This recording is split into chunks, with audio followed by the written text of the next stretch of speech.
Chapter 43 ended with Otto dropping the massive bombshell that he was the one who brought the Book of Wisdom into Pristella. Chapter 44 opens with Subaru asking why Otto had one in the first place. Otto was quick to clarify that the Book of Wisdom was not his. Anastasia was not buying Otto's explanation and asked him to elaborate. You guys all know about the Book of Wisdom, right? Simply put, it's like the Gospels, those suspicious looking books of prophecies that the witch cultists have. Except, it seems to be the original. I heard that the difference in accuracy is huge. Otto then continued by mentioning that the Book of Wisdom that Sirius is looking for is currently burned to the point that it's unreadable. I see. I think I know why Otto brought the book into Pristella now. It's to seek the help of Restoration Master Darts, isn't it?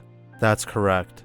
Subaru was lost and asked what a Restoration Master was. Anastasia explained that Restoration Masters were light magic users who can restore objects to their original forms, and that Master Darts is one of the best ones around. Otto nodded and mentioned that after the negotiations with the Muse Company went sour, he met Darts at his shop and left the Book of Wisdom remains with him. I won't go into the details of how I acquired it or why it's here to be restored. I only intend to clarify the Book of Wisdom's existence and its current location. Anything beyond that is an internal matter within our faction. But now we have the witch cult listing the Book of Wisdom as one of their demands. Whose responsibility do you think that is? I don't think anything the witch cult does can be blamed on anyone other than the witch cult. But if you insist on it, I'll have to make some unfriendly remarks of my own.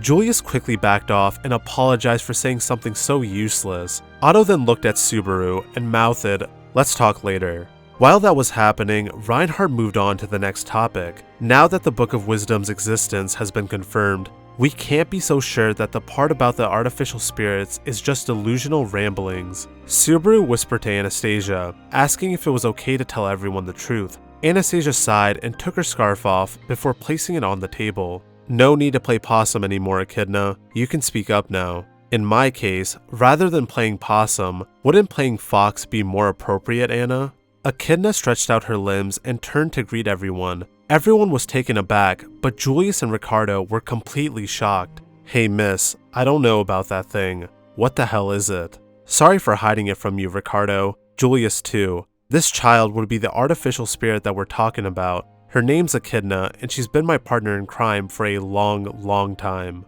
Julius then asked if Anastasia was a spirits art user, which she quickly shot down as she did not have a contract with Echidna. Echidna nodded and added that she is so weak and useless in combat that Julius couldn't even sense her presence. Why does Subaru look like he already knows, when I, as your knight, didn't know? How could he? It's because she's an artificial spirit. Just like my partner Beatrice. After we heard the witch cult's demands, Anastasia told me, so I only really found out recently, not much different from you. Julius looked to Anastasia for confirmation. She didn't hesitate to confirm Subaru's story. Anastasia announced to everyone that just like Otto in the Book of Wisdom, she has no plans on giving her partner to the witch cult. Subaru nodded in agreement with Anastasia, as he also doesn't plan on giving up Beatrice. I know, of course, we cannot accept a single one of their demands, although perhaps the one about wedding their bride could be overlooked. Absolutely not, because the bride those assholes are talking about is Amelia. Otto's jaw dropped and could not believe that Subaru had waited until now to mention that Amelia was kidnapped. Subaru explains to Reinhardt and Otto how Amelia got kidnapped and that he promises to kill Regulus and save her. Subaru then walked over to Al, who was sitting in the back all by himself. Hey Al. You should join the conversation too. You haven't said a word since the end of the speech. Our most lethal weapon got held up because of that guy you brought. You better do something to make up for that, you know. Sorry, but I'm out. Subaru was speechless and grabbed Al by the shoulder, stopping him from walking out. Subaru demanded an answer from Al on why the sudden change. Al told him that he was better off getting someone from the shelter to fight instead, and shook Subaru's hand off of him. Subaru then heard a happy-go-lucky voice singing and was quick to tell it to shut up. As he turned to the direction of the voice, he was greeted by none other than Liliana.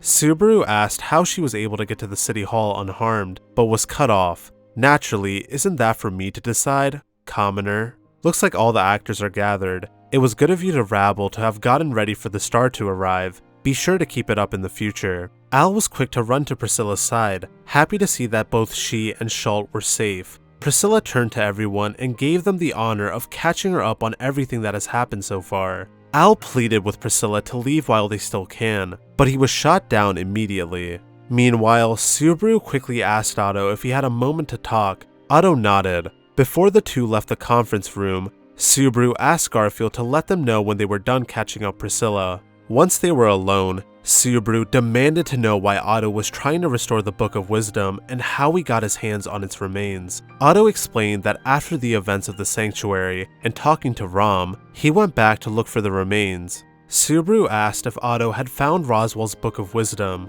Yes, I was unusually lucky since that happened to be the place I wanted to check out. Tell me honestly, what do you think of Margrave Mathers? Well, I think we definitely can't let our guard down around him. Not after everything that happened a year ago, but since that guy's goals are clear now, and assuming they haven't changed, I don't see him as an immediate threat. In fact, now that we understand each other, I kind of feel like he's an accomplice. I don't trust him at all.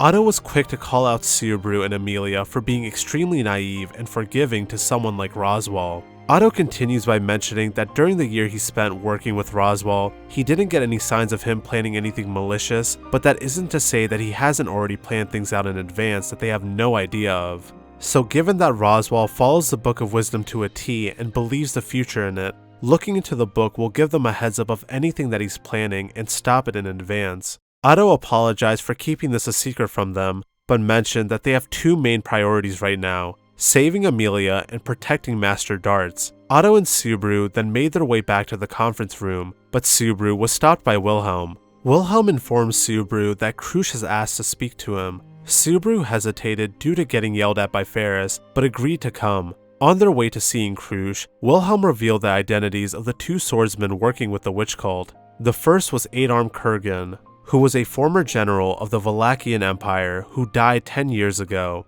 The other was none other than Wilhelm's wife. Subaru was shocked and asked if they were somehow still alive. Wilhelm shook his head and explained that it could be that they were brought back from the dead using magic. While it was forbidden magic, the only person who used it was back in the Demi-Human Wars, the Witch Sphinx. And that sums up Chapter 44 of Arc 5. Let me know what you thought of the chapter in the comment section down below. Thank you for watching, and I hope you all have a great rest of your day.